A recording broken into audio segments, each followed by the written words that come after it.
you, Chairman. The transmission line from Skye to Fort Augustus has been approved. Due to a technicality, the people along the route will be deprived of £22 million. Would the Minister take this up with Ofgem? Thank you very much. Mr Speaker, I'm led to believe the honourable member has already picked this up with the Secretary of State and he'll be taking it forward. But yes, I'd be delighted to talk to him about that. Number 3, Mr Speaker. Minister. Mr Speaker, the Secretary of State and I are committed to supporting a flourishing broadcasting sector in Scotland and regularly meet its representatives. I know that my honourable friend for Healing and Yar was part of a recent engagement when the Scotland Office was delighted to co-host with MG Alba, at which he spoke passionately about the importance of Gaelic broadcasting, and we share his commitment to it. Thank you, Mr Speaker. We Islanders have always been international ambassadors, and I'm delighted that some of the Lewis chess pieces are going to France. A little bit of Gaelic Scotland in President Macron's pocket. Gaelic broadcasting also has a global reach, 1.8 million viewers of Inela and MG Alba detective series. Gaelic is a big part of Brand Scotland. Now, it's a straightforward ask for more money for broadcasting, but can I ask ministers to think more imaginatively about growth deals? Can we see a Scotland-wide growth deal for Gaelic, for cultural heritage like the Lewis chess pieces, for childcare, so we grow the social infrastructure of Scotland as well as its physical infrastructure? Mr Speaker, my honourable friend makes an interesting point, and he's been advancing this case, and he's right that the whole objective of the growth deals is to support people to live well in the places that they love. As he knows, the UK Government has delivered a historic spending review for Scotland, and it includes ambitious plans for local growth to be the foundation of national renewal. The Scotland Office will continue to engage with him and other members across the House and with Scottish local government to ensure that local growth investment supports the change that Labour promised and the change that our communities want to see. Mr Speaker, there have been a number of co-productions between BBC NI and BBC Scotland. Would the Minister agree with me that we should develop and promote co-productions across the nations and the regions of the United Kingdom so that we can get excellence and best practice wherever it occurs right across the United Kingdom? Thank you, Mr Speaker. I do agree with him that we should be cooperating as far as possible, but it's also important to record for the House that steps have been taken to preserve the future of homegrown content and talent already through initiatives such as the UK Government's independent film tax credit and high-end tax relief, providing a real opportunity for the industry to grow. But I'd certainly be delighted to talk to him about how the industry in Scotland and Northern Ireland could cooperate more effectively. John Brady. Question 4, please, Mr Speaker. Secretary of State. Mr Speaker, the industrial strategy is transformational for Scotland. A year ago, this government inherited an industrial crisis after 14 years of no plan and a complete disinterest from the SNP and the Conservatives when it came to Scottish industry. Can I, though, congratulate the SNP for their job creation programme? They've created tens of thousands of jobs in China, Turkey and Poland. Rather than standing up for Scotland, they've been shipping Scottish jobs overseas. Scotland has a proud industrial past, and Labour's industrial strategy will work to ensure we have a bright industrial future, and the Scotland Office will be doing all we can to exploit those opportunities. Thank you, Mr Speaker. The industrial strategy identifies defence as a key industry. It is a big employer in Glasgow and could create many good jobs for my constituents. However, the SNP have banned the Scottish National Investment Bank and Scottish Enterprise from investing in defence companies. Does my right honourable friend agree with me that this shows that the SNP government are weak on defending Scotland and are denying Glaswegians many good jobs? Mr Speaker, you'll be unsurprised to hear me say that I agree with my honourable friend. I was astonished to learn that the SNP were blocking investment in a national specialist welding centre on the banks of the Clyde. That's putting their own student politics before job opportunities for working class young people, especially at a time when 1 in 6 are not in education, employment or training. Politics before people, it just isn't good enough. But where the SNP stand down, Labour will step up and fund that centre. We'll invest in defence and create a defence dividend, which means jobs and opportunities for everyone in Scotland. Dave Dugan. Thank you, Mr. Speaker. With the exception of London, the vortex that sucks in wealth, capital and talent from across these islands, it is Scotland who tops the league for foreign direct investment. It is Aberdeen, Glasgow and Edinburgh who are in the top 10 cities in the UK for foreign direct investment, and that's been for 10 of the 18 years that the SNP have been in power. What's the Scottish Secretary done ever to get FDI into Scotland? Mr. Speaker, the honourable gentleman needs to calm down a little bit, I feel, because one of the key investment opportunities into Scotland, of course, is into the renewable energy sector to be able to make our plan for clean energy by 2030. A lot of that will be capitalised by both the National Wealth Fund and indeed GB Energy. Two things that the honourable gentleman and his party voted against, Mr. Speaker. Shut the Secretary of State, Andrew Bowie. Thank you very much, Mr. Speaker. Mr. Speaker, this past Sunday, the 6th of July, marked 37 years since the Piper Alpha disaster, an incident that claimed the lives of 165 men and affected many more, particularly in and around the northeast of Scotland. We remember them, their families, their friends, and indeed all of those who continue to do the dangerous work offshore in our oil and gas industry, ensuring that the lights stay on in this country. Could the right honourable gentleman please tell the House, when will the industrial strategy replace the tens of thousands of jobs set to be lost in the North Sea on his watch? Mr. Speaker, can I join the honourable gentleman in paying respects on the 37th anniversary of the Piper Alpha disaster? It's left an indelible scar on Scotland, and we will never forget the lives that were lost. But we'll also never forget the catalyst that was for making sure that the North Sea in the UK is the safest place to do oil and gas anywhere in the world, and is world leading on that. Mr. Speaker, I can merely answer that question by saying to the honourable gentleman that all of the initiatives that this government has put forward in terms of getting to clean power by 2030, he and his party have opposed. And I would gently say to the honourable gentleman that when he finds out who the former Energy Minister was in the previous government, he's going to be very disappointed. Andrew Bowie. Thank you, Mr. Speaker. Mr. Speaker, we are very proud of our record in supporting the oil and gas industry, and talk about having their head in the sand. 400 jobs are going to be lost in the North Sea every 2 weeks on his watch. That is a Grangemouth-size event every 2 weeks. The only strategy that this government has is a de-industrialisation strategy. There is an industry ready, willing, and with just the skilled workforce ready to generate energy, generate revenue and generate jobs in Scotland. So come on, Secretary of State, let's have a real industrialisation strategy. Remove the energy profits levy, overturn the ban on licences, and let's return to a policy of maximum economic recovery from the North Sea. Mr. Speaker, the energy profits levy was brought in by the former Energy Minister in the previous government, who so happens to be sitting across from me at the dispatch box today. We have the North Sea Transition Consultation, which is closed. That sets out the pathway to a just transition in the North Sea. That's to protect jobs, and of course we want to get to that clean power by 2030. Those are the jobs and the careers of the future, but that transition has to take those jobs with them. Alfred Brown. Question number 5. Minister. With your permission, Mr. Speaker, I will answer questions 5 and 14 together. Scotland cultivates the very best produce in the world, and we are absolutely committed to supporting Scotland's agricultural sector, and indeed all those who live and work in our rural communities. I was very pleased that the Scottish Government's Minister for Agriculture and Connectivity joined me in a food and farming roundtable I hosted in Edinburgh in April. We heard directly then from the sector about how Scotland's two governments can best collaborate and continue to support those that put food on our table.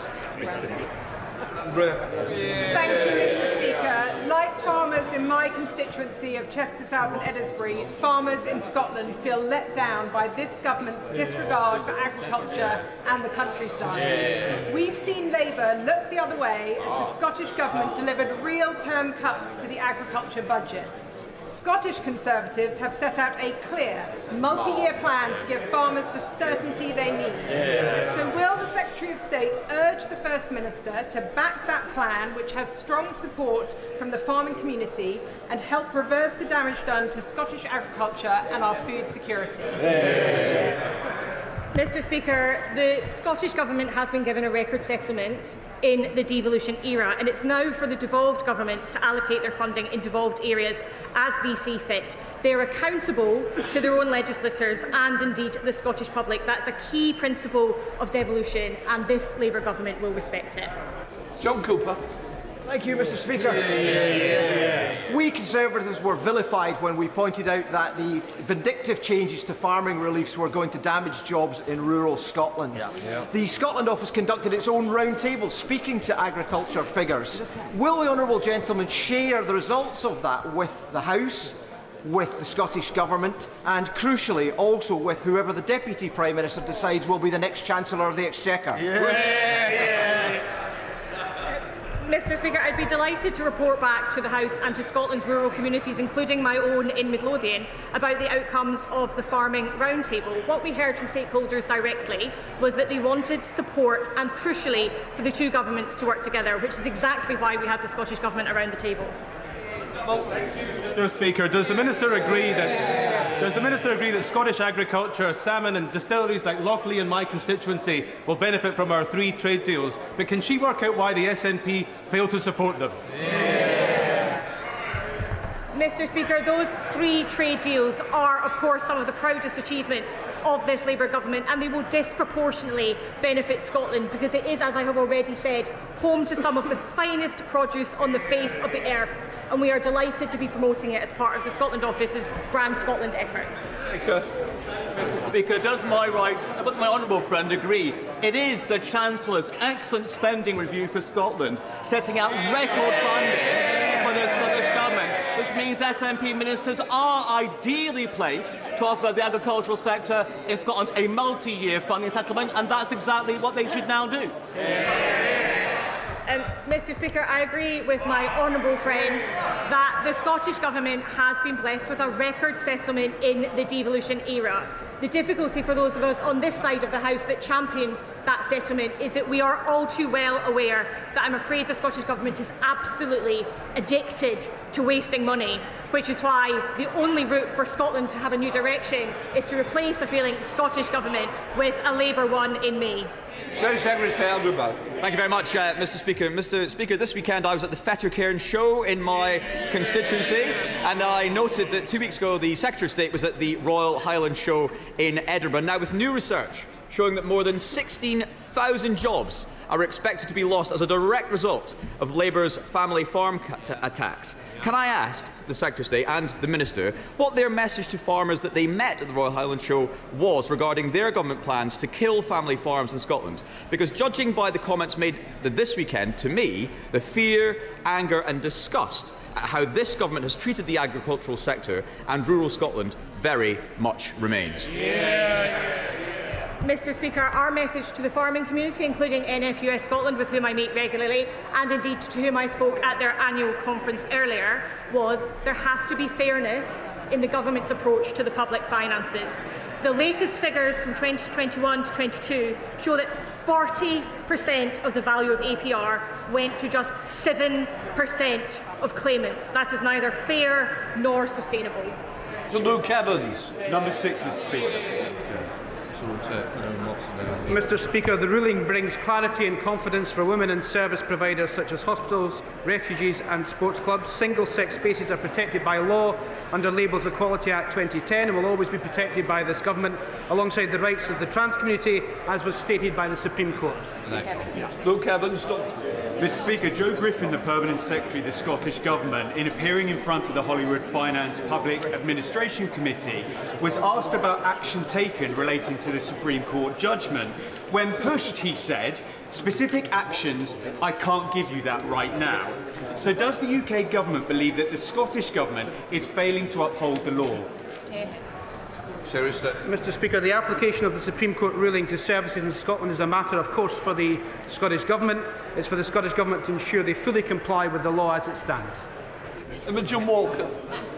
Mr Speaker, the Supreme Court judgment provided very welcome legal clarity on the matter of biological sex. But the Scottish Government has met clarity with chaos. Does the Secretary of State agree with me that the SNP has made an absolute mess of this in much the same way that they have made a mess of passing on the biggest settlement in the history of devolution to Scottish NHS, education and housing services? And isn't it time they got a grip? Mr. Speaker, I think the F word could be used in terms of whatever the Scottish Government has done, and that is the word failure. And when it comes to the elections in May 2026 next year, the Scottish public will have to decide whether or not they require a third decade of the SNP Scottish Government or a change with Anas Sarwar as First Minister.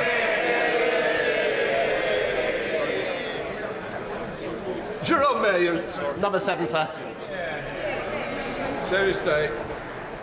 Mr. Speaker, under this government is working people in Scotland who will feel the benefit of economic growth. We've given the largest settlement in the history of the Scottish Government, £14 billion extra. The stability in the economy has enabled us to have 4 interest rate cuts, meaning cheaper mortgages for homeowners. Fuel duty is frozen, meaning 3 million Scots motorists pay less at the pump. The minimum wage is up, meaning a pay rise for 200,000 of the lowest paid Scots. And that deserves the largest cheer because it is for the lowest paid Scots, and the Warm Homes discount is extended to 500,000 Scots. Jerome Mayo. The jobs tax decimated business confidence and has seen unemployment rise.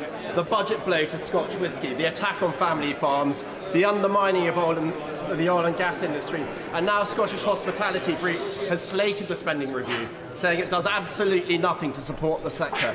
So will he work with the Chancellor to undo the damage of her budget and her spending review that they've inflicted on family farms, Scotch whisky, oil and gas industry, hospitality, entertainment and business confidence in Scotland?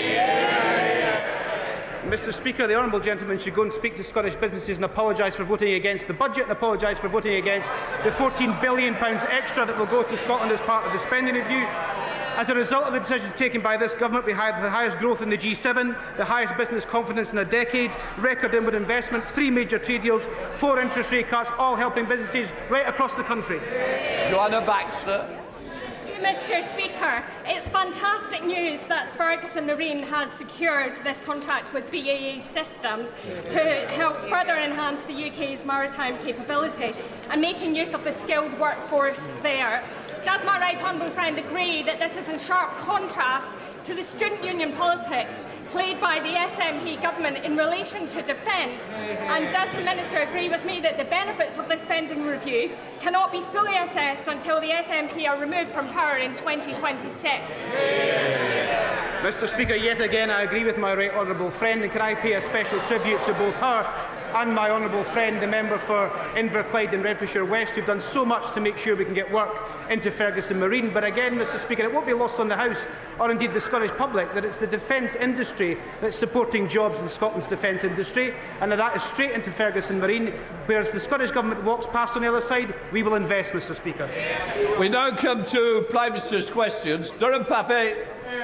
Question number 1, please, Mr. Speaker. Minister.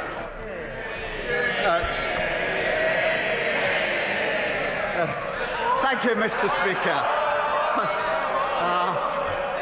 Thank you, Mr. Speaker. On Monday, we mark the 20th anniversary of the despicable terrorist attacks on 7/7. The painful memories of that dark day are deeply ingrained. 52 people were murdered, many more were injured. We thank our emergency services who ran towards danger with true bravery, and send our deepest condolences to the victims, the survivors and bereaved, and all those forever affected by that appalling day. May I also extend our deepest condolences to the family and friends of Lord Tebbit. We remember his profound courage in the face of terrorism and a fierce devotion to his wife, Margaret. May he rest in peace. Mr. Speaker, we also mark the 30th anniversary of the genocide at Srebrenica. We remember those lost and redouble our efforts to fight hatred and intolerance wherever it exists. Mr. Speaker, I'm delighted to welcome President Macron to the United Kingdom. Our relationship has never been stronger, and we're focused on tough new tactics to tackle illegal migration, major economic investment to create jobs, and leading our allies to support Ukraine. Mr. Speaker, this morning I had meetings with ministerial colleagues and others. In addition to my duties in this House, I shall have further such meetings later today. Thank you, Mr. Speaker, and can I associate myself with the Prime Minister's remarks? At a recent coffee morning, residents in Southampton Itchen told me how much they still miss the Bitten NHS walk-in centre that was shut down a decade ago under the Conservatives. So can I begin by welcoming this government's 10-year plan and its commitment to neighbourhood health services. And as we put this plan for change into action for my local residents, does the Prime Minister agree that Bitten is an excellent location for the first new neighbourhood health centre? Well, I pay tribute to him for making the case for his constituents, and I know the Health Secretary will give it every consideration. Mr. Speaker, the 10-year plan will establish neighbourhood health centres in every community, and that'll make a massive difference, starting in the places where the need is greatest and life expectancy at its lowest. Mr. Speaker, I'm proud that we promised 2 million extra NHS appointments in the first year of a Labour government, and we've now delivered £4 million. We shouldn't forget that the record investment that made that possible in the budget was opposed by all the parties opposite. Leader of the Opposition, Kemi. Mr. Speaker, can I echo the Prime Minister's sentiments about the horrific terrorist attack of July the 7th?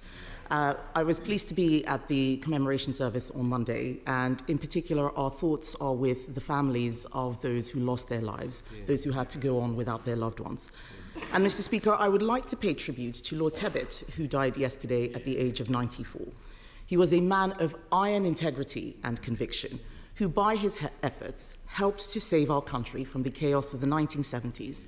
We all owe him so much. Mr. Speaker, in their manifesto last year, Labour promised not to increase income tax, not to increase national insurance, and not to increase VAT. Does the Prime Minister still stand by his promises? Yes. Mr. Speaker, it is rare. It is rare, yes. It is rare that he's able to give a clear answer, but I'm glad that he has done so, because he also promised, in fact, he boasted that he solved the doctor strike. But only a Prime Minister who was so weak and giving 28% pay rise to doctors, only now we see that they're still voting to strike again. He folds in every negotiation and claims that it is a triumph. Yes, he does. And we saw at the budget, Mr. Speaker, more promises. The Chancellor promised that she would lift the freeze on income tax and national insurance thresholds, because in her words, they hurt working people. Is that still government policy? Mr. Speaker, no Prime Minister or Chancellor is going to write a budget in advance. We are absolutely fixed on our fiscal rules. We remain committed to them. We remain committed to our budget, to our manifesto commitments. I realise that sticking to your fiscal rules and your manifesto commitments is a bit unfamiliar to the party opposite, but it's because of the decisions the Chancellor took, that this government has taken, that we can update the House. £120 billion of inward investment into this country since we took office. Business confidence at a 9-year high. That's longer than the Leader Opposition has been in Parliament. Deloitte this week saying the UK is now the best place to invest, creating 384,000 jobs. What a contrast to the mess that we inherited from the party opposite. Mr. Speaker, there was no clear answer there. The whole House would have heard him fail to rule out freezing tax thresholds. He could say it in the first question, he could promise, but he couldn't this time round. But what does this mean, Mr. Speaker? He's talking about record investment and more jobs. We know that people are losing their jobs. Unemployment has gone up under Labour every single month since it's their year in office. But what does it mean on this issue of tax thresholds? It means that under Labour, millions of our poorest pensioners face being dragged into income tax for the first time ever. Does the Prime Minister think it is right that struggling pensioners should face a retirement tax? Mr. Speaker, for a Prime Minister or Chancellor to say we're not going to write a budget in advance isn't a Labour thing or a Tory thing. Every single Prime Minister and Chancellor says they won't. We will stick to our manifesto commitments. We will stick to our fiscal rules. This is a language they don't understand, which is why I have to... That's what got us into the problem in the first place. And whilst she comes here every week to talk the country down, that investment, record investment, £120 billion, that will be good, well-paid jobs across the country. And this investment, Mr. Speaker, is foreign investors who can choose whether to invest in this country. They're choosing to invest in this country now because they have confidence in what this government is doing. Kemi Badenoch. Mr. Speaker, investors are fleeing the country. They're fleeing the country. He says he sticks to his manifesto promises. They promised not to put a tax on working people, and then we got the jobs tax. And all we have seen is jobs disappearing. Before the election, the Prime Minister promised, and I quote, "not a penny more on your council tax." The Institute for Fiscal Studies says that now council tax bills will rise at their fastest rate in 20 years. Will the Prime Minister admit that under him council tax is set to soar? Minister. No, of course it's not. It soared under the last government. But, Mr. Speaker, here she goes again, back on familiar territory. She comes here complaining about the national insurance rise every year, every week. She comes here complaining about it. And then when she's asked the question, well, would you have the courage then to reverse it? What's the answer? What's the answer? No! And I'll tell you for why. Because she's too embarrassed to say she doesn't want the investment we put in. That investment went to the NHS. They want the investment, they can't say how they're going to pay for it. That is what got us into the problem in the first place. Mr. Speaker, he still doesn't understand, so I'm going to make it very simple for him. This is a mess of his own making. He shouldn't be asking how we would clean it up. The fact is, they raise national insurance through the jobs tax, and that's why they have to put up council tax. The truth is, his catastrophic budget has created a domino effect which he cannot now control. We on this side of the House know that you cannot tax your way to growth. But now he's flirting. They're all muttering. I remember that budget. They were laughing and cheering. They had no idea the mess that they were creating.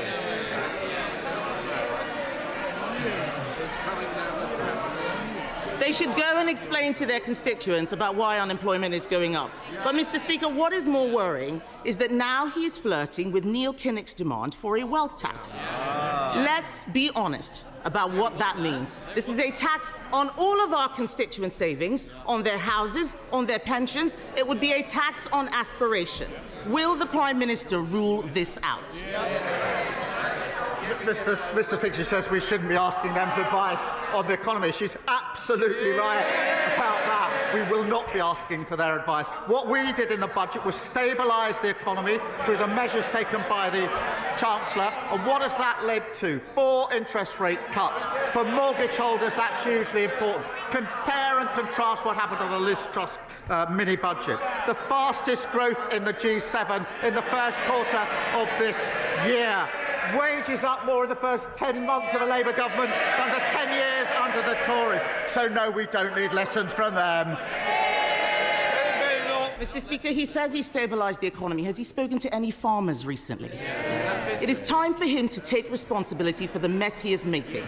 He has been in office for a year, and all we see is him congratulating himself on what a fantastic job that he has done. Nobody out there believes it. No, not even them. Not even them. What a weak chair. Mr. Speaker, he's congratulating himself. We can compare records. He talks about the fastest growing economy. We left him the fastest growing economy of the G7.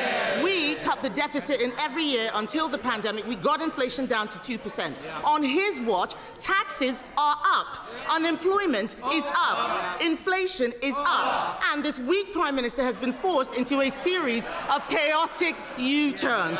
Yesterday, Mr. Speaker, the OBR said that our economy is being eroded under Labour. Doctor strikes, tax bombshells, the wealthy leaving in droves. Isn't the truth that under him he is dragging us back to the 1970s? Mr. Speaker, responsibility. We're responsible for 4 million extra appointments in the NHS. We're responsible for a 10 10-year plan on the future of the NHS after they broke it. We're also responsible for free school meals being rolled out in a way which has never been done by any government. Breakfast clubs being rolled out, family hubs being rolled out, transport across the country, and migration coming down. We take responsibility and we're proud of that. Lord Hatton. Thank you, Mr. Speaker. The Eden project in Cornwall is a proven success story, injecting millions into the local economy. And in Lancashire, Eden Morecambe will soon be under construction, set to create hundreds of jobs. So it's about time we had the third instalment with Memo Portland, or Eden Portland, as many like to call it. This will be a world-class attraction, celebrating the Jurassic Coast and transforming the economy in South Dorset. So will the Prime Minister back this exciting project and work with me and all of the relevant ministers to secure funding to deliver this project? And ideally, can we use the new Growth Mission Fund? Well, look, I thank him for highlighting this exciting proposal, and he's a fantastic advocate for Portland and South Dorset. The Eden Portland is a hugely exciting project. I can't confirm funding allocations yet, Mr. Speaker, but our £240 million Growth Mission Fund should support transformative projects that give local leaders real investment to deliver real change. And I know he makes a compelling case in relation to the fund that's been set out. Sir Ed David, Leader of the Liberal Democrats. Thank you, Mr. Speaker. Can I associate myself and my party with the Prime Minister's comments about the horrifying terrorist bombings of 7/7 here in London? Our thoughts are with the victims, their families and our amazing emergency services. And can I also join in the condolences to the family of Lord Tebbit? He was a man of service in the RAF, in politics, and as a carer for his wife, Margaret. He will be greatly missed. Mr. Speaker, after years of Conservative neglect, the special education needs system is in desperate need of repairs. But with parents understandably worried, we already hear Labour MPs planning another rebellion. So can I offer the Prime Minister this? If he genuinely wants to fix the problem and not strip away the rights of children and parents in some cost-cutting exercise, then we have 72 votes to help.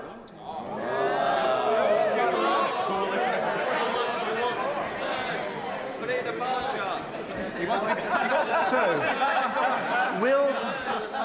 will the Prime Minister look at the 5 tests for SEND reform we have published today and work with us to make it happen? Well, Mr. Speaker, it's telling that when he raises the question of the broken SEND system, they laugh at the back of the Tory boxes. They laugh. That's how seriously they take their responsibility. Absolute shame. But as he knows, every week across the House, people raise this issue with me. I think it's been raised more times than anything else. And everyone knows the system is broken. And again, guess who broke it along with everything else? It doesn't work for parents, and it lets down children. So we do need to reform and change it. That's not about saving money. We've already invested an additional £1 billion into SEND, but it is about creating a new system that truly supports every child. And we're developing proposals. We want to work with parents and teachers to get this right, and I would expect him to welcome that. Sir Ed Davey. Well, I thank the Prime Minister for his reply. We want to work across the House to fix the mess that lay live. We don't want another welfare-style mess this time. We've got to fix this properly for parents and children. Mr. Speaker, the Conservative government badly undermined the security of our borders by ripping up the returns agreement that allowed us to send migrants back to Europe. So I hope the Prime Minister can secure a new returns agreement with France that acts as a real deterrent to stop the boats. And the Conservatives also sent hundreds of millions of pounds to France and got nothing in return. Does the Prime Minister agree that any new funding to the French government must be conditional on them agreeing a returns deal and doing their bit to stop the boats? Mr. Speaker, we're working closely with the French on this issue. We'll only provide funding that delivers for our priorities. We are working closely. We share information to a much greater extent than was the case before. We've got a new specialist intelligence unit at Dunkirk, and we're the first government to persuade the French to review their laws and tactics on the North Coast to take more effective action. I'll be discussing this at meetings with President Macron both today and tomorrow. John Slinger. Thank you, Mr. Speaker. In light of recent events, could the Prime Minister update the House on the work of the COVID Corruption Commissioner? And does he agree with my constituents in Rugby, Bulkington and the surrounding villages that there should be no place in public life for people who exploited the pandemic and defrauded the taxpayer to line their own pockets? My honourable friend makes a powerful point, and I hope it was heard on the benches opposite. It's an absolute scandal that failed PPE contracts were handed out by the Conservatives at taxpayer funds of £1.4 billion. We're focused on getting our money back. I can confirm the Commissioner is now investigating fraud involving bounce back and business support loans, and we will continue to go after the fraudsters, the grifters and the con artists, no matter who they are or where we find them. Nigel Farage. Thank you, Mr. Speaker.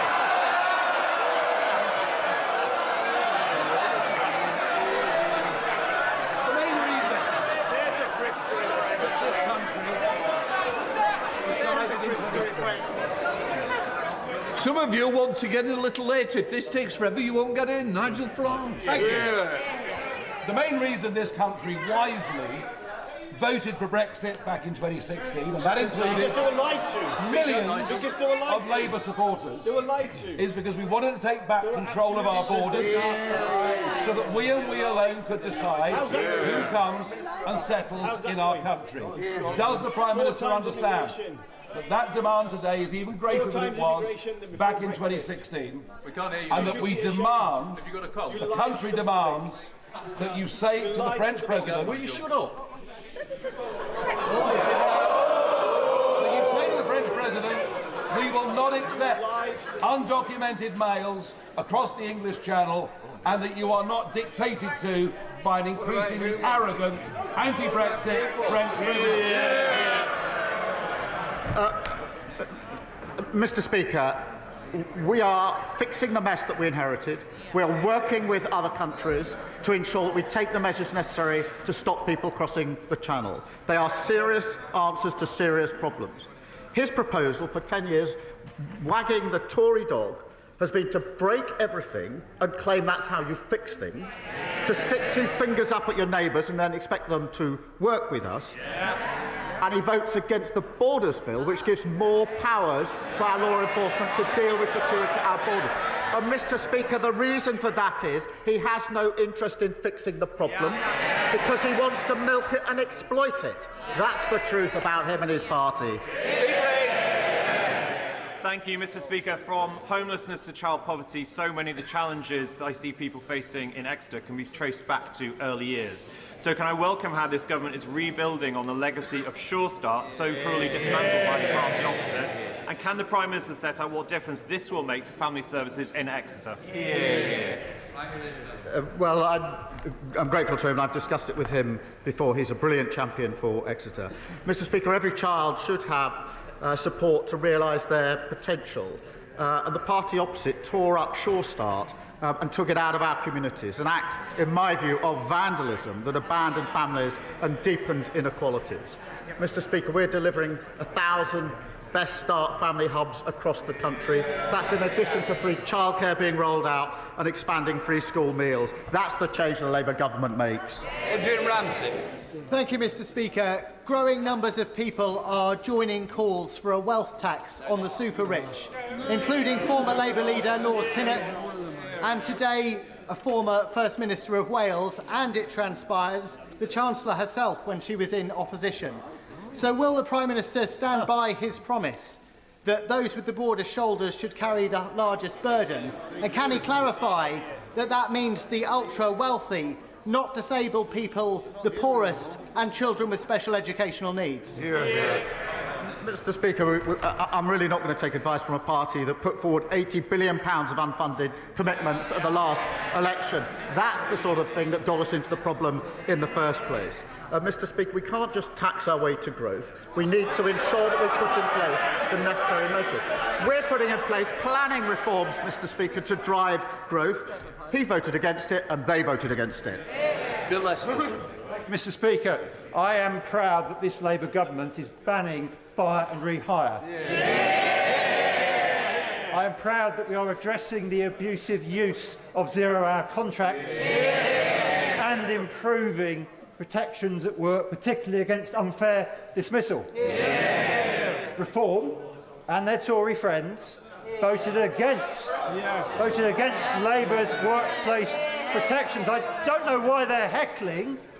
When they were in government, they promised to deal with fire and rehire, and after, and despite the scandal at P&O, did absolutely nothing about it. So, does my right honourable friend agree that it is only this Labour government which will ensure people have fairness at work in this country?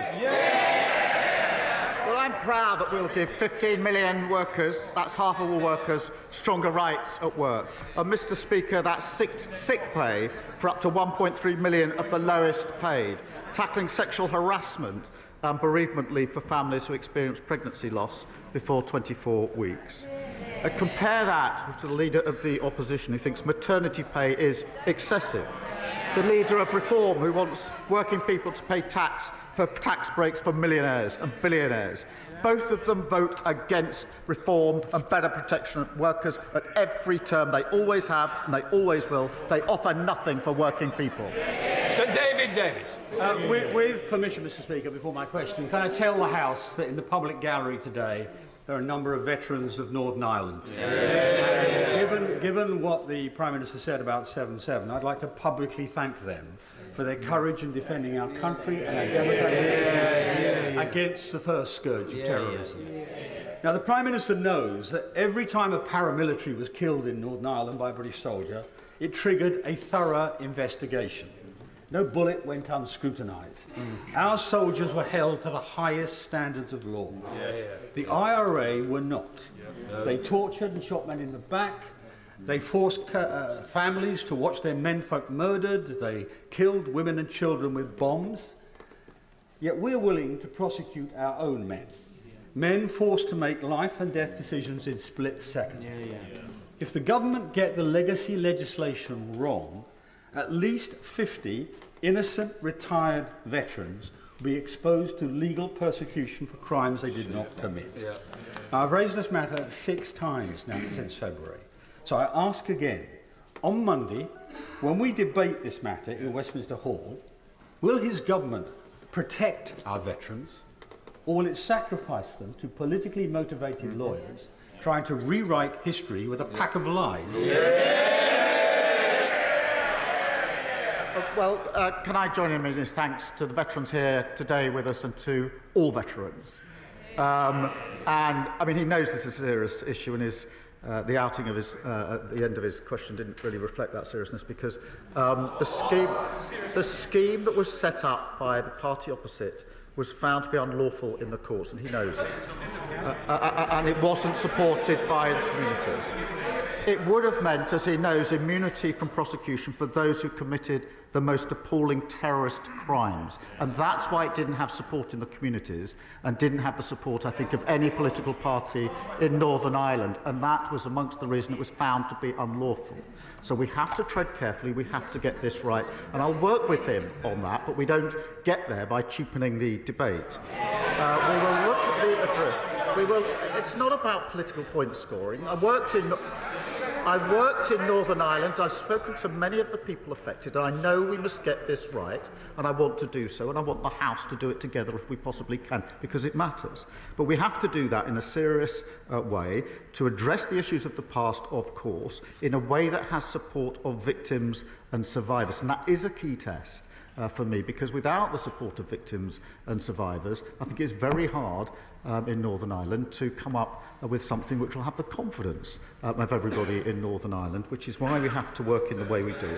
In advance of the new legislation, the Secretary of State for Northern Ireland continues to engage with veterans and their communities to ensure that legacy mechanisms are fair, that they're lawful and they're proportionate. And I'll continue to work with him and others in the House, because the most important thing is not scoring points but getting it right. Thank you, Mr. Speaker. Last week I published a report which revealed the terrible legacy left by the party opposite on the NHS locally. Kids in Basingstoke waiting 210 days following a referral for access to mental health services, 3 times the national average. So I welcome the publication of the 10-year plan last week, led by the Prime Minister, to be delivered by a Labour Health Secretary, made possible by a Labour Chancellor. But can I ask the Prime Minister what more the government is able to do to close that gap in mental health services locally and ensure that every kid in Basingstoke has access to the very best mental health services? Well, I thank him for that. The party opposite failed to give children the support that they need. The 10-year plan that we've put forward will rewire our NHS and transform mental health services. 85 dedicated mental health A&E departments giving 24/7 support, specialist mental health professionals in every school and college, benefiting 1 million young people this year alone, and an extra 8,500 mental health staff to tackle long waits. And that is only because of the decisions that we took to invest in our NHS, decisions that they opposed. Jess Brown-Fuller. Thank you, Mr. Speaker. I'm going to add to the many calls that this Prime Minister has already heard about the broken SEND system. I met with head teachers and SENCOs in my constituency of Chichester last week. They all told me the same thing, that the SEND system is broken, it's adversarial, parents are at breaking point, there are not enough spaces in specialist schools, and the EHCP process is long, it's harrowing, and it's often degrading. Now, I know the government are exploring their options, but will he take the Liberal Democrat calls to introduce a national body for SEND so that we can end the postcode lottery and fix this problem for good? Well, I thank her for raising this issue, and I know it's of concern to her and to many people across the House. The system we've got is broken. It's not serving anyone well. We've got to reform it, and I set out in an earlier answer the steps that we are taking. We will share those with the House, and I hope that we can get the greatest support possible for the reform that I think everybody here knows has to happen. Catherine Fuchs. Thank you, Mr. Speaker. I'm delighted at the spending review commitment of £445 million for Welsh Rail.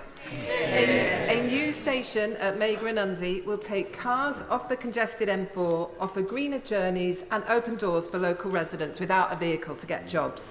And it's great value for money due to the track and infrastructure that's already in place there. Does the Prime Minister agree with me that Meigren-Undy is an excellent candidate to be the first Burn station built so it can start serving local people? Well, it's so good to see strong Labour MPs standing up for Wales and her constituency. She makes her case. I can't confirm the plans yet, but we will consider recommendations from the Burns Commission, which includes a proposal for a new station in her constituency. And I'm delighted, Mr. Speaker, just this week we set out a major road and rail schemes across the country, the A66, Newark Bypass, Midlands Rail Hub, creating tens of thousands of jobs, new homes and better journeys for millions of travellers. Thank you, Mr. Speaker.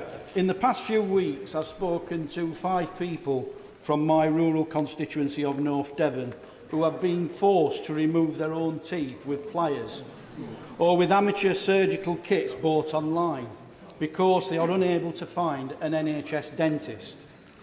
What would the Prime Minister say to those people, Mr. Speaker? And when will the government banish this dentistry crisis to the history books where it belongs?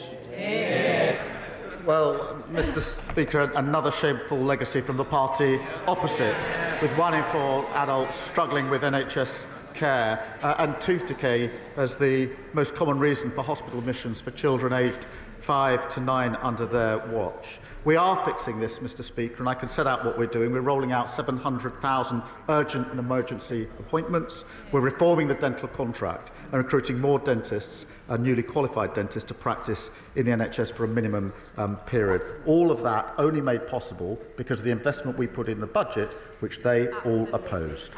Millennial. Thank you very much, Mr. Speaker. Tax evasion, money laundering, illicit goods, illegal working all undermine our high streets like Freeman Street in my own constituency, undermine local business confidence and challenge community cohesion. That's a reality around the country because of the explosion of vape shops, fake barbers, Harry Potter shops, American candy stores. Will the Prime Minister commit to working with his cabinet to bring in a national strategy to tackle the scourges of the high street and restore high street confidence? Well, she's right to highlight this issue, Mr. Speaker. In March, we saw a major crackdown against criminals using high street businesses to launder money, and with almost 400 properties securing freezing orders over bank accounts totalling more than £1 million and arresting 35 individuals. There's much more to come, and I thank her for highlighting this really important issue. Sir Ashley Fox. Thank you, Mr. Speaker. The Prime Minister was elected on a promise to smash the gangs. He said he would reduce small boat crossings. He said he would close asylum hotels. Why are all these issues going wrong?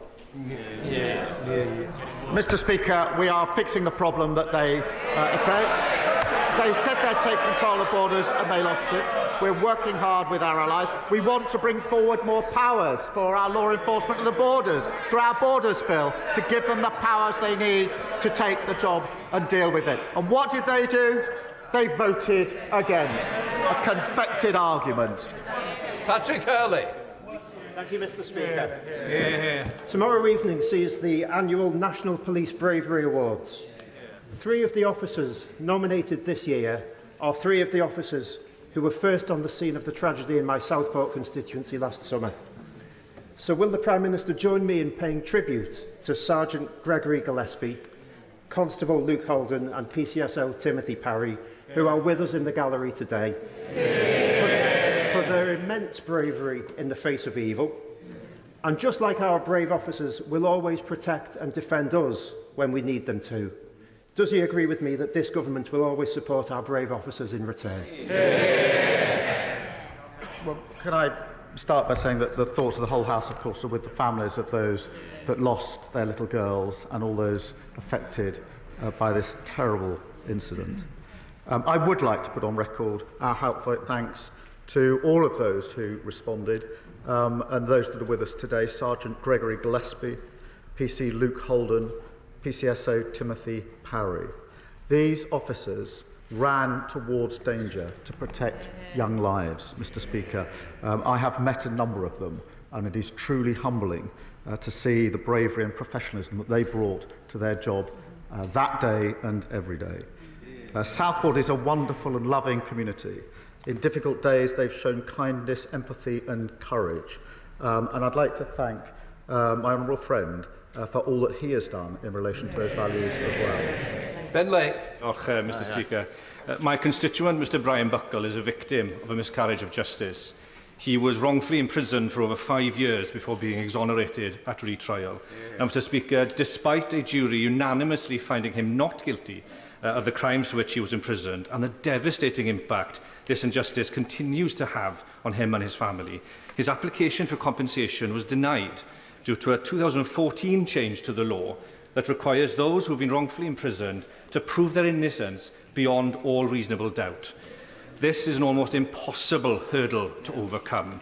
And so would the Prime Minister consider meeting with Mr Buckle to discuss his case and lend his support to Appeal's campaign for fair compensation for those who have been victims of a miscarriage of justice?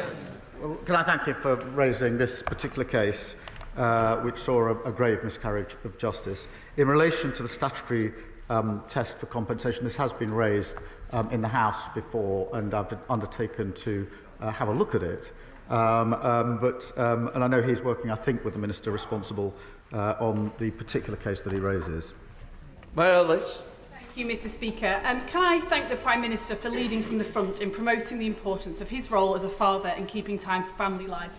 I'm delighted that this government in the past week has launched a review into parental leave, and we've started to rebuild the legacy of Sure Start by launching our Best Start family hubs, both things that will make a huge difference to my constituents in Ribble Valley. Can you commit to this parental leave review, creating some truly ambitious outcomes so that we can make the UK not only a world-leading place to live and do business, but also the best place in the world to live a rewarding family life? Well, I think the first full review of parental leave and pay is a landmark moment. The current system is simply out of date and too complicated. 1 in 3 dads don't take paternity leave, often because they can't afford to do so. Mr. Speaker, that's a great loss to them and their children. I want parents to be able to give their child the best care and make the system work better for employers. Final question, Cameron Thomas. Thank you, Mr. Speaker. Following a week of internal conflict, the Prime Minister should be well prepared if he wants to join me this weekend at the Tewkesbury Medieval Festival, which includes Europe's largest reenactment. Or perhaps next weekend he'll don his leather jacket and turn it up to 11 at the Tewkesbury Live Music Festival, hosted by hospitality venues across the town. Regardless, will he join me in thanking the volunteers and those hospitality venues that make Tewkesbury the unsung nucleus of Gloucestershire's culture? Mr. Speaker, what an invitation. I'm grateful for the invite to join the medieval festival, but if I wanted to see a load of people stuck in the past and fighting each other, I'd probably go to the next meeting of the Shadow Cabinet. I'll consider it. Thank you. That completes Prime Minister's questions. Let the front bench change over.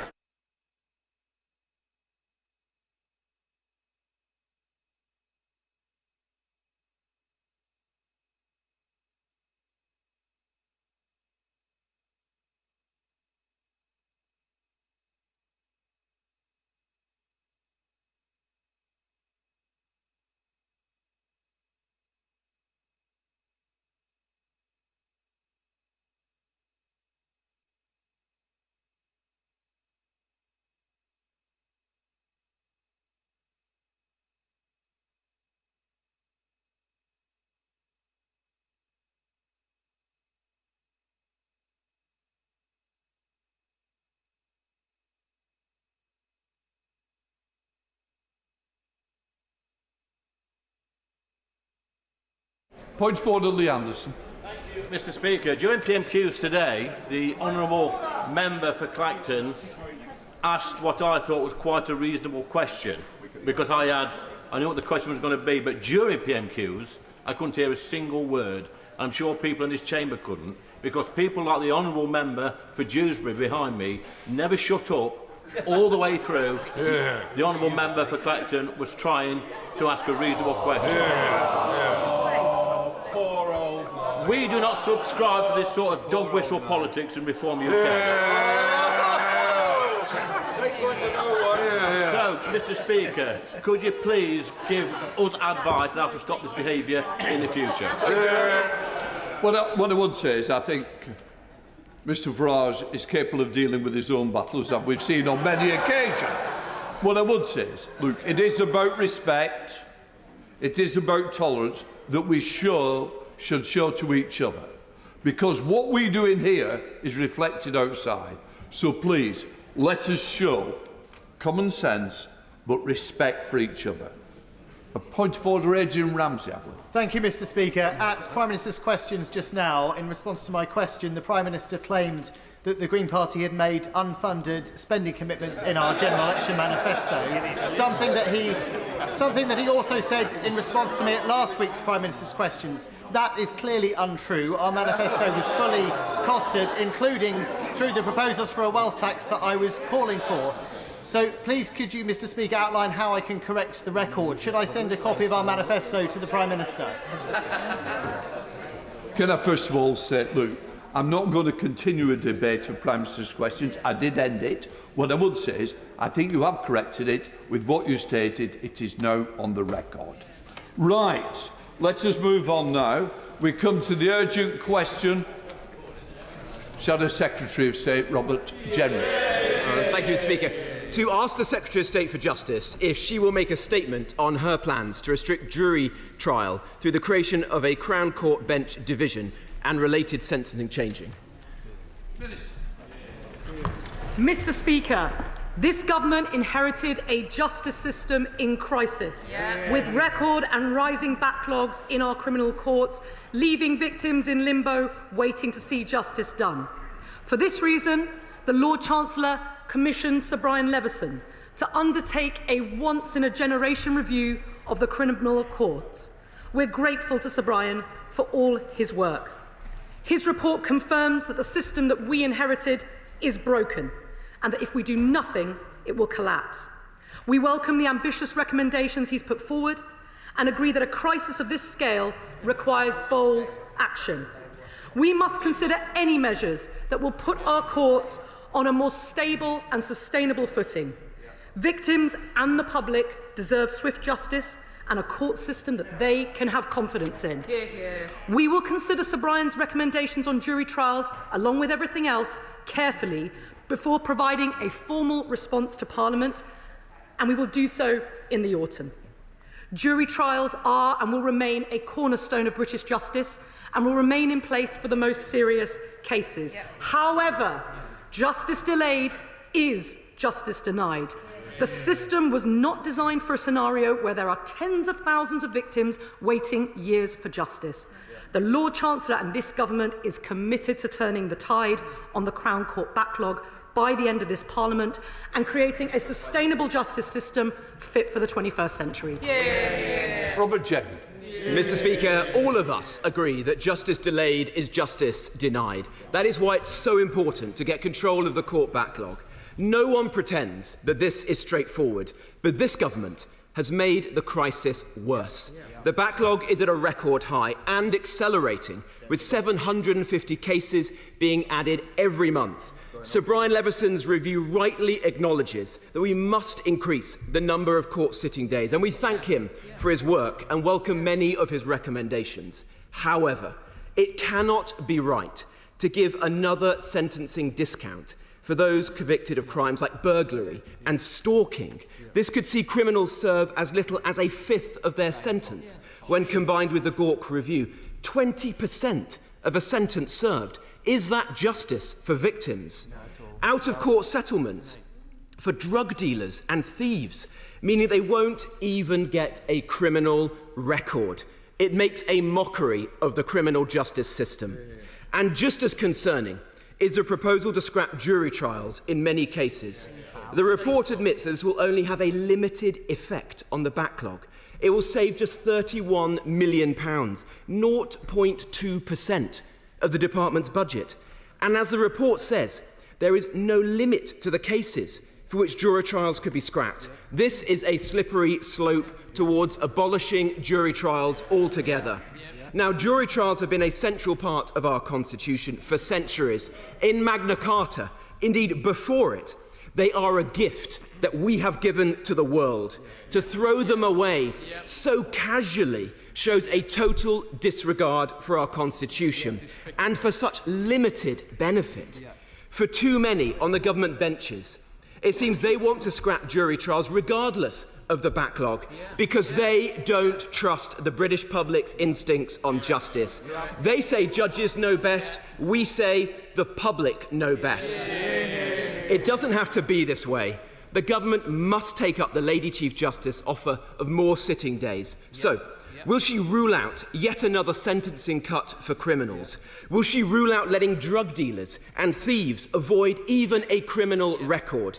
And does she accept that scrapping jury trials is a disgraceful and unnecessary rejection of one of our country's proudest and most ancient liberties? Minister.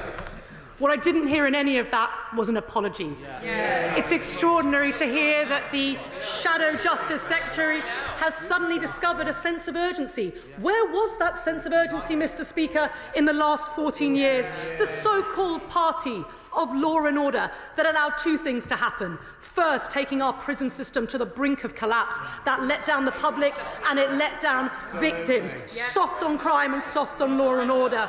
And secondly, allowing the backlogs in our Crown courts to run out of control to record highs. For 14 years, they did absolutely nothing. Let me explain the contrast between a party and a government that is gripping the crisis and is tough on law and order.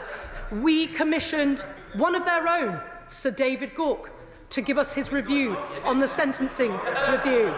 We've commissioned one of our most revered judges, Sir Brian Leveson, who today has set out his recommendations. We're not going to provide our policy response today because they demand and require seriousness, not what we hear from the Shadow Justice Secretary, but serious, careful analysis, and we will provide our formal response to this House in the autumn. But we're not delaying.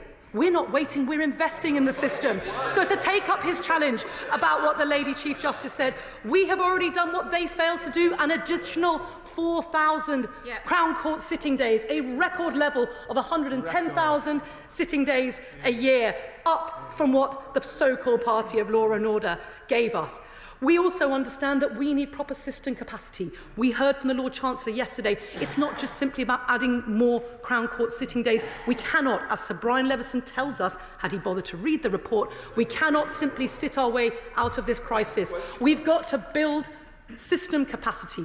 More judges, more prosecutors, more defence lawyers, more court ushers. Of course we need to invest in the system, which is what this government is doing, with a promise for £450 million into our courts, additional to what the party opposite provided, because we are staying laser focused on our mission here, which is to provide swifter justice for victims and to restore public confidence in a justice system that was left to rack and ruin by the party opposite. He's jumped the gun. We have been very clear. We are going to consider Sir Brian's careful and detailed report. We're going to listen to those who represent victims. We're going to listen to the barristers and the judges who do such an exceptional job. And we will do what it takes to look that victim of rape who today, if she reports a rape or a serious crime, is being told that she will have to wait till 2028, 2029 in some cases for her day in court. That is unacceptable. And that is why we will do whatever it takes with the seriousness that the other side simply failed to do. Chair of the Select Committee on this.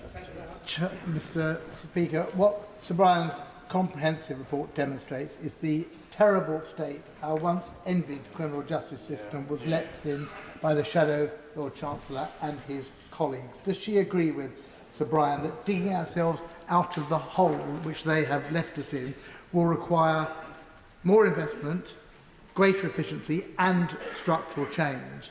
And isn't that the debt that we owe to, in particular, victims of crime, to ensure that they get justice? And it's up to this government to put right the wrongs that have been done over the last 14 years. Minister. The Chairman of the Justice Select Committee, as ever, gives a considered response and is absolutely right. What is required here is two things: a recognition of the scale of the problem, which demands investment and reform. Sir Brian, if you read the report, is very clear. Yes, we need investment, and it's investment which this government is already beginning to make. The additional Crown Court sitting days that we've laid on this year, running the system at system max. Additional funding for legal aid lawyers in criminal legal aid, £92 million to keep the sector going, both on the defence and the prosecutorial side. We are making that investment, but critically, and this is the critical thing, Sir Brian makes absolutely clear that alone will not be enough. We need to consider once-in-a-generation structural reforms that will run a sustainable, proportionate system that will allow us to deliver swifter justice for victims. Investment and reform, that is what we will be getting on with, and that's what we will report on in the autumn. Dr. Thank you very much, Mr. Speaker. And the Minister will know the high regard in which I hold her. But with that in mind, does she in her own heart believe that intermediate courts will fix the criminal court backlog? Or does she agree with the legal profession that it risks being a costly distraction from investing in the existing system? And does she agree with me that chipping away with jury trials in the name of speed risks undermining the cornerstone of British justice? Minister. Well, as I said in my opening statement, jury trials will remain a cornerstone for British justice for the most serious cases. But as Sir Brian Leveson evidences in his careful report, juryless trials can be swifter trials. And the fact is we need to put this into some context. 90% of criminal trials in this country are currently heard without a jury. That is how our criminal justice system currently functions. And whilst of course it's right that we listen to those who participate in the system, who represent whether they are prosecuting or defending those in the system, it's also right that we listen to those voices that have welcomed today's report. The head of the Met Police, former Lord Chancellors, former Lord Chief Justice and the Victims Commissioner. Their voices matter in this too, and I think, just as Sir Brian has done, we need to consider a package of measures capable of alleviating the acute crisis in which we find ourselves in. Mr. Speaker, does my right honourable friend agree with me that trial by jury is and will always remain a fundamental concept of our British justice system? But we also need to ensure that we restore victims' faith in the system and to do what we can to ensure that justice is not denied by justice being delayed. Minister. He's absolutely right. The Shadow Secretary for Justice quotes Magna Carta, but the state's obligation is to ensure a fair trial, and essential to a fair trial is timely justice. In circumstances where some victims of crime are waiting 2-3 years for their day in court, that's not fair. And in fact, it's resulting in many victims actually pulling out of trials, rendering court time wasted and re-traumatising those victims. What he hasn't read is the entirety of Magna Carta. And I quote, Magna Carta says, "To no one will we delay right or justice." The right to a timely trial is embedded in Magna Carta, and we need to get back to delivering it. Liberal Democrats spokesperson Josh Papper. Thank you, Mr. Speaker. The Shadow Justice Secretary said in his response that the public knows best, and for once I agree with him, which is why the public threw out the last Conservative government after crashing our criminal justice system. Now, Mr. Speaker, yesterday I made the case for safeguarding the guarantors of our justice system, our jury trials. But today, my concern that I want to raise on behalf of the Liberal Democrats is that reclassifying certain offences and drawing on magistrates for a new intermediate court risks putting unbearable strain on the magistrates' courts and jeopardises their ability to deliver swift justice, especially for survivors of domestic abuse crimes. So before adopting any new proposals, will the Minister publish an impact assessment of these measures on victims in magistrates' courts, and will she rule out any measures that will delay justice, safety or freedom for survivors of domestic abuse? Minister. The proposal for reclassification of certain offences in Sir Brian's report is just that. It's Sir Brian's recommendation, and as I've said already, we need to take those recommendations away and consider whether they are appropriate for our justice system. But he's right to highlight the essential role that the magistrates play in our criminal justice system. It's right that currently today, 90% of criminal trials are heard in our magistrates' court, and they do a phenomenal job. It's why we are continuing to recruit 2,000 magistrates annually. We want a more diverse magistracy. All of that will be essential. And he's right. These proposals, which Sir Brian has conveyed as a package, they need to interlock, they need to be operable together, and that is why we are taking the summer to engage with stakeholders like the Magistrates Association to ensure we get this right. Matt Bishop. Thank you, Mr. Speaker. With the Crown Court backlog that we inherited being at such high levels and continuing to rise, does the Minister agree with me that we cannot just add more sitting days to tackle, but instead we need fundamental reform? Minister. The crisis that we inherited in our criminal courts with record and rising backlogs is intolerable. The human impact of that, whether you're a victim, whether you are a witness, whether you are someone who serves in the criminal justice system, is simply intolerable. And if we do nothing, as the party opposite was all too willing to do, then again, in the words of one of their own, former Lord Chancellor Alex Chalk, the system will become irrecoverable. It's not enough to sit our way out of this crisis. We have to have radical structural reform as well. That is the abiding lesson of Sir Brian's report, and we will take it on board. Sir Ashley Fox. Thank you, Mr. Speaker. We should thank Sir Brian for his report and carefully consider his recommendations. But criminals already get a 1/3 discount for an early plea of guilty. And the idea that that should be increased to 40% risks undermining trust in the criminal justice system by victims. And jury trials are a centuries-old cornerstone of the British justice system. And creation of an intermediate court to save £35 million, it really isn't worth it when we have 81 empty courtrooms, we have judges available and ready to sit. We need to build capacity and make the jury system work. Minister.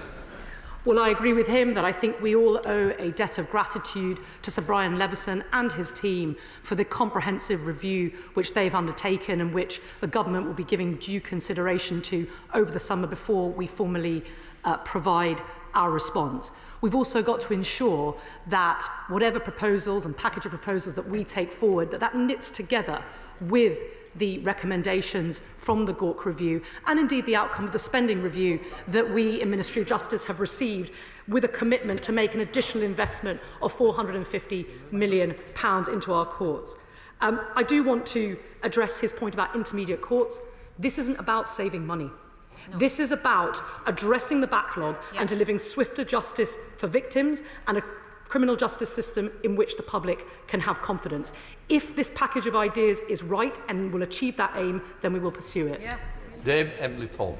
Thank you very much, Mr. Speaker. I spent my first 20 years in professional life in the criminal courts as a barrister, and there is no one who loves the criminal justice system more than I do, and no one who has more respect for the juries than I do.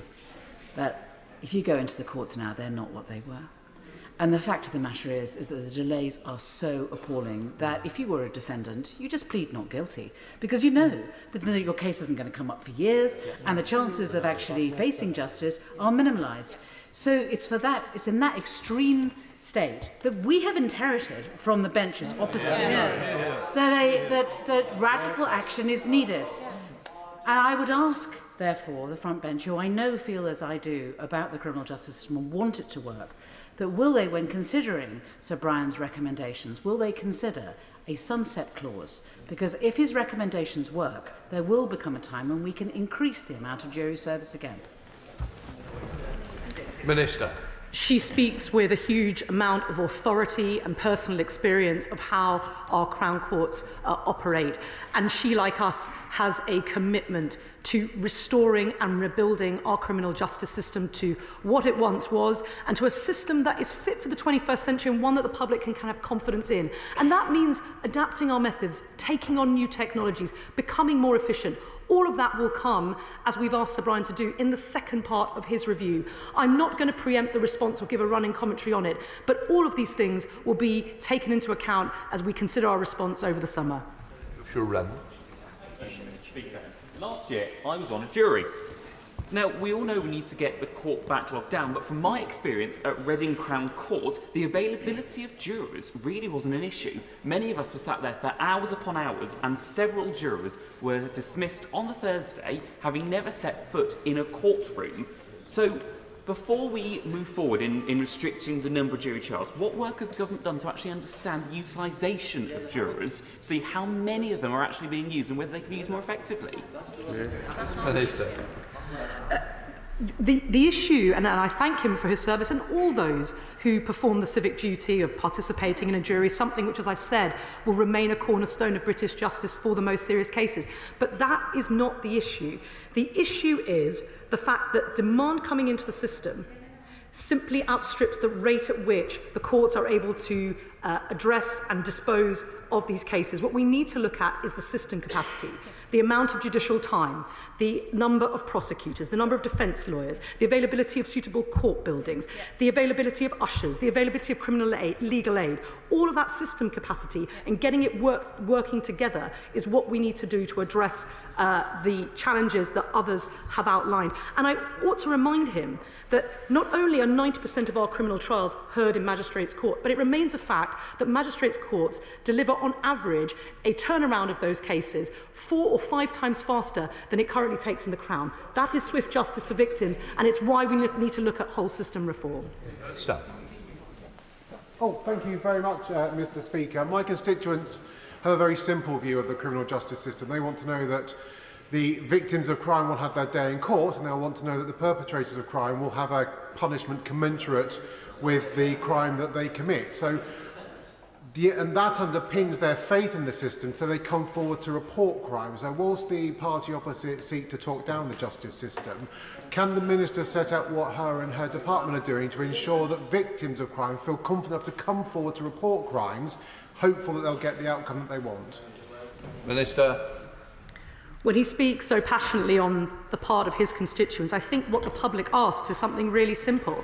That if you're unfortunate enough to be a victim of a crime, you expect to have your day in court in a timely fashion, not to be told that you are going to be made to wait for years, that you get your day in court only to find that the trial has become ineffective and put off for yet another year.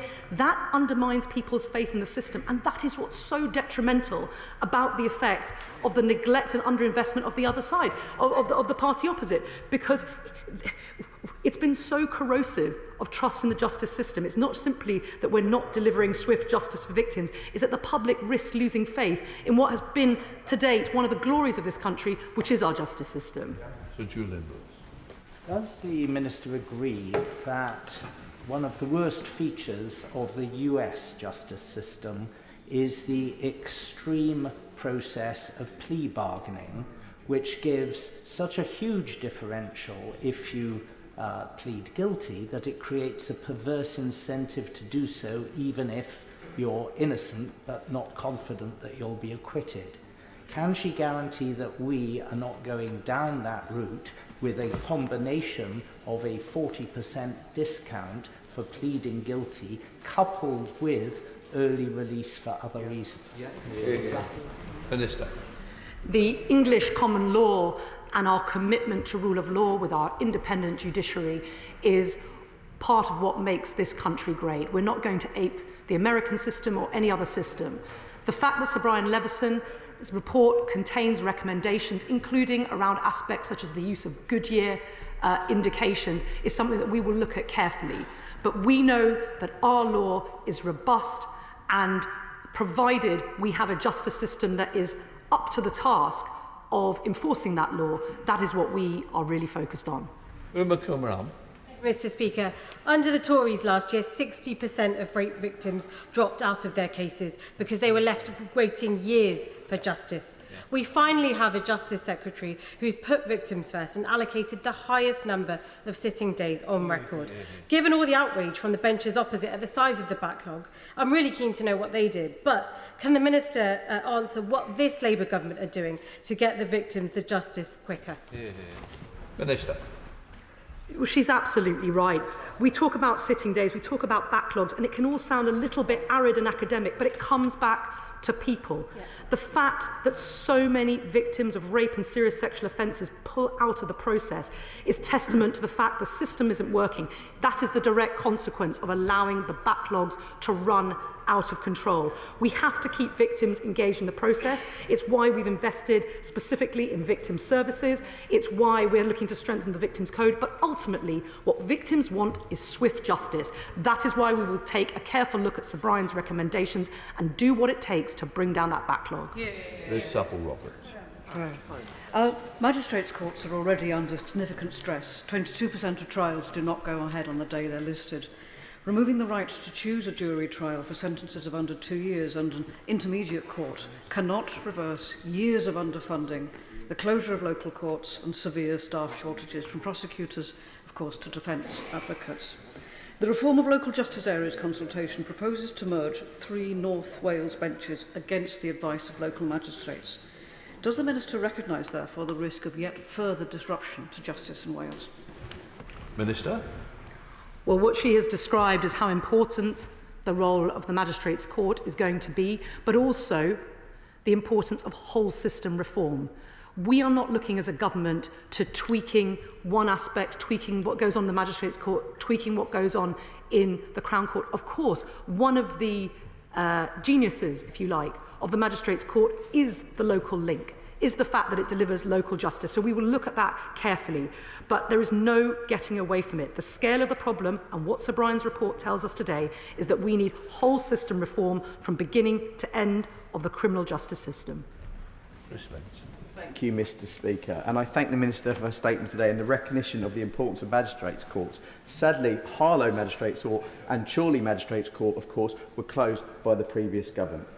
I recently spoke to a police officer in my constituency of Harlow. He's been a police officer for 3 years. He's being asked to gather evidence to go to court for crimes that were committed before he was even a police officer. I asked the Minister, is it any wonder that victims have lost confidence in the process, in the system? And this government needs to ensure we have fundamental reforms to this process to ensure that people in my constituency of Harlow get the justice they deserve. And we can reopen the courts of Chorley. They're available.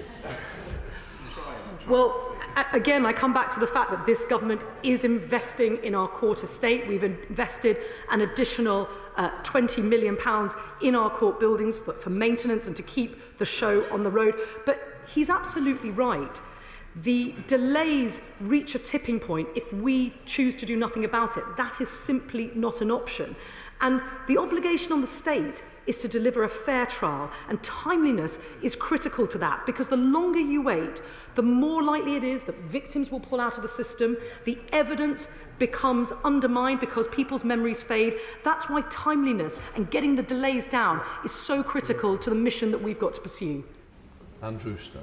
Thank you very much, Mr. Speaker. I mean, here we go again. Labour always talk tough on crime and then always go soft. And the Minister referred to some defence of this by talking about David Gork as one of our own, as some defence of that. I can assure you I've probably got more in common with the Minister than I do David Gork, and that is not a good way to show off your tough on crime credentials. But I have seen firsthand where the courts, the police and the CPS work together to cut through all the bureaucracy, the backlogs, to get tough on crime. In Lancashire, through what Warrior, there's 23 organised crime gang members every single week being taken off the streets, many remanded straight into prison, and the cases going through the courts. So could I plead with the Minister to rule out as soon as possible any of the measures that have been recommended that would see those organised crime gang members potentially not even getting a criminal record?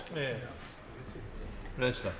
Well, I'm afraid that it's a bit rich to accuse this side of the House of being soft on crime. A party that allows the prisons to run hot. A party that added 500 prison places in 14 years, where we've committed the money for 14,000. It simply just doesn't stand up to scrutiny. And allowing the backlogs in the court to simply run out of control to the point where, again, another of their own, Alex Chalk, points out that the position will become irrecoverable. That's the consequence of doing nothing. Being tough on crime is about rebuilding our criminal justice system.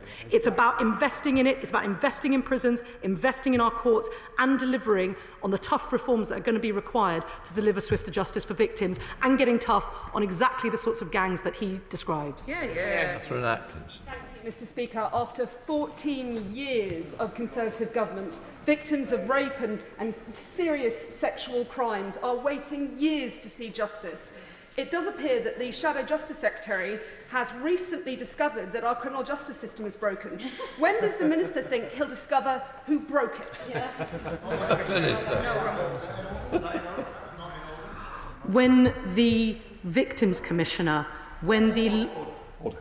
Stewart, I don't need any challenges from you. And you should know better. You are on the Speaker's panel.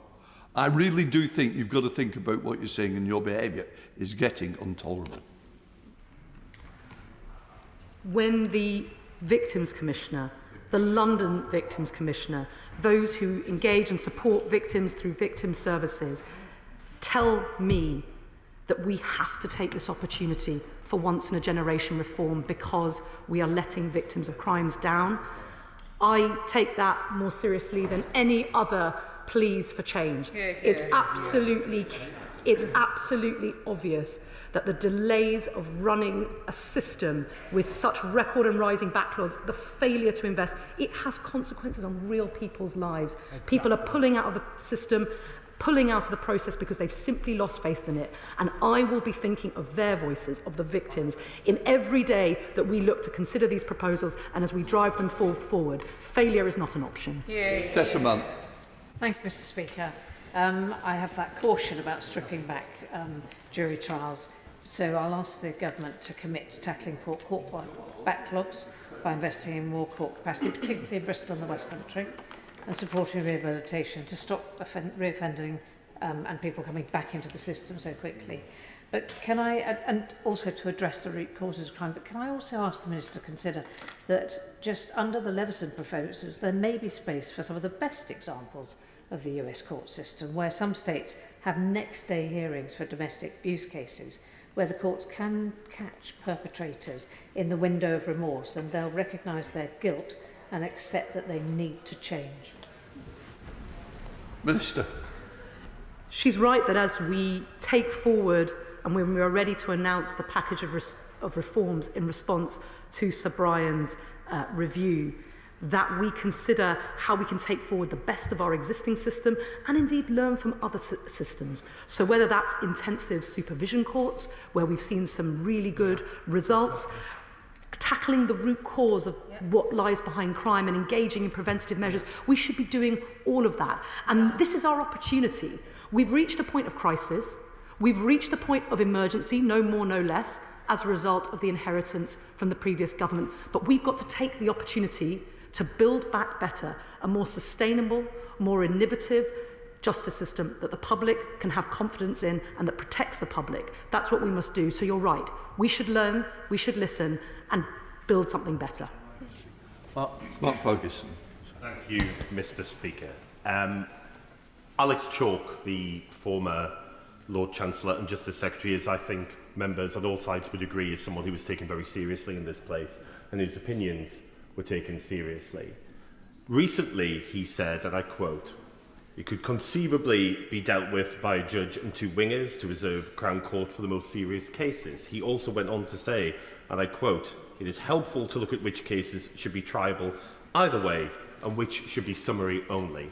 Does she agree with me that it is worth taking note of serious voices like Alex Chalk rather than the opportunism of the shadow justice sector?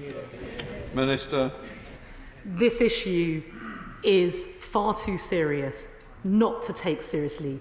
And when I listen to the voices like the former Lord Chancellor, like the former Lord Chief Justice, Sir Ian Burnett, the Victims Commissioner, Sir Mark Rowley, all of them saying we've got to take these matters and these recommendations seriously,